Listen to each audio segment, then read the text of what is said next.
Hey everybody, I think I'm 1 minute late, so I'm so sorry about that. I had a little bit of a technical difficulty there with my fingers and the volume and everything, but hey, it's good to be back with you. So, with some of the responses about my announcement, hey Tanya, how you doing? Shelly, boy, we got some, all over the country. We got Nebraska, we got Texas.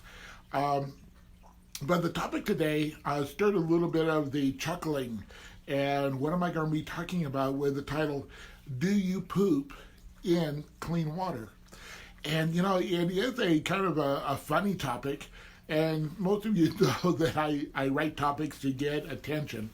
But it's a very serious topic as well, because it was a couple of weeks ago that I was listening to our local radio station, that is the talk radio, and Mandy Connell has a show in the afternoon, and she was talking about a gentleman that was having a very hard time acclimating here in the U.S. And she said, well, why? And he said, well, I'm from Africa, and we don't have clean water to drink, let alone clean water to poop in. And I just can't get used to this. And as I saw that, hey, Raul, long time no talk. So we got California here now, too. And Linda, hey, welcome. The question of, do we poop into clean water? It's such a, well, of course we do. What do you think we're all about? This is normal. And it's not about feeling shame or guilt about what we have in the United States and Canada and many of the countries around the world. But it really, for me, is about a question: what do we take for granted? What do we see in our lives every single day that we just assume that it's going to work? One of those things is electricity. Electricity, we go to the wall and we push a button and the light comes on. Go figure. Do you know that there are countries in the world where they actually turn the electricity off at 9 or 10 o'clock at night, so there's enough electricity for the next day? So the things that we think about that we consume on a daily basis, what is it that we are grateful for? And I wanted to come to you with 3 suggestions today. And, the suggestions are, how can we embrace what we do have? How can we share what we have? And how can we really propel it so that we can include others, so that quality of life, not just life, is enhanced by everyone infected? So the first suggestion is, what are you grateful for? Make a list. And this is for everything from maybe air conditioning, the automobiles that we drive. Just recently, we had somebody at the boot camp, and she was in my car, and she was from a country in Europe, a very industrialized country, and she was amazed at how many automobiles that we have. And we were talking about the different pricing, and just the ordinary run-of-the-mill car here in the U.S. Her comment was, well, someday I want to be rich like everyone here. And so things that we, again, take for granted on an everyday basis, it could even be police, the ability to have a conversation or a disagreement with someone. But please, just take the time and think about all of what we think is ordinary that other people around the world will think and does think is extraordinary. Something else, a story, I was my partner in Tony Robbins, the very first one that I did in Hawaii. She was from Europe. She was actually from Frankfurt, and she said, I just can't get over, I can go into a grocery store at midnight and virtually buy any type of fruit from around the world, and it's fresh. I go, you're from Germany, you're from Frankfurt. She goes, but it's not like that there. And so, again, just take some time and make a list of the things that you find ordinary, but that we take maybe for granted, that are extraordinary things that we have in our life right now.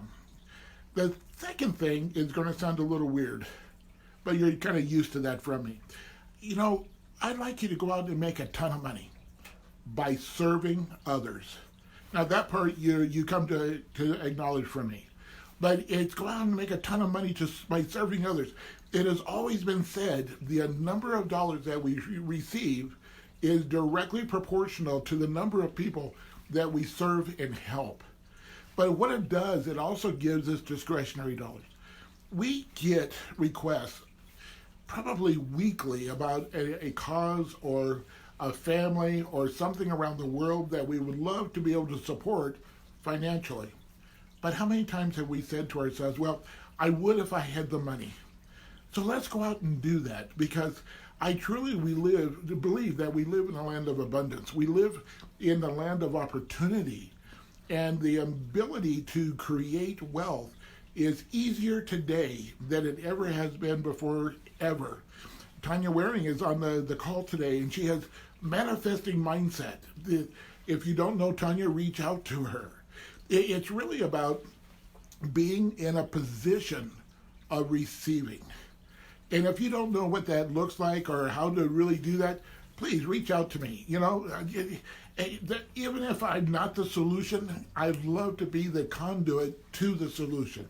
Because the things that you have in your life, the things that you're good at, there are people waiting for you to serve them so that they can have a better life as well.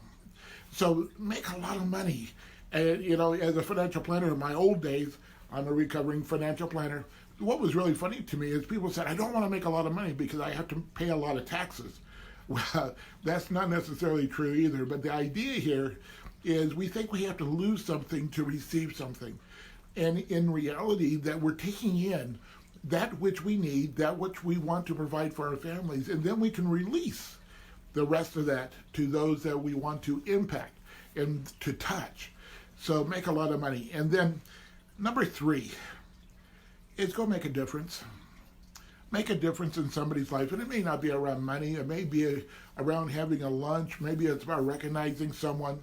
It's the things that we take for granted most in particularly the U.S. is time. I've just lost 2 people that in the last week that were influencers in my life. And, the time is that asset that when we use it and invest it wisely, we can impact generations that we're not going to have the ability to even meet, see, but we can influence. I'd also like, I'm not going to take the time here, I saw a talk that I gave, a very brief one, a number of years ago, and I talked about influence because I was at a book signing for Greg Jameson that just came out with his book on influence. I'd like to challenge you to look up the word influence. It's an amazing definition because it comes from without, and it's actually, there's a mythology around it that is really inspiring. So when we make a difference, sometimes we don't think that we can make a difference in a grand scale. And it really reminds me about the story of the starfish, the little girl and her grandfather. And the short story of the long story is they came across a number of starfish that had washed up on the beach. And there were so many of them the night before. But the little girl went and took one of them and put it back in the ocean. And she did it over and over and over again. And every time she did it, her grandfather felt this overwhelming, honey, you can't possibly make a difference. There's just too many. And her wisdom of a little girl, as she looked up at her grandpa, she said, well, it made a difference to that one. And that's my encouraging word for you. Let's make a difference one-to-one that has that catapulting effect that we're going to be able to make a difference long-term into millions and millions of lives. And so, this is a little different talk because it's about entrepreneurship, but it's also about taking what we have as benefits and using them to the fullest to maximize for others as well. So I hope that was, interesting to you when I heard that about do you poop in the clean water. It made me chuckle, but it also made me think.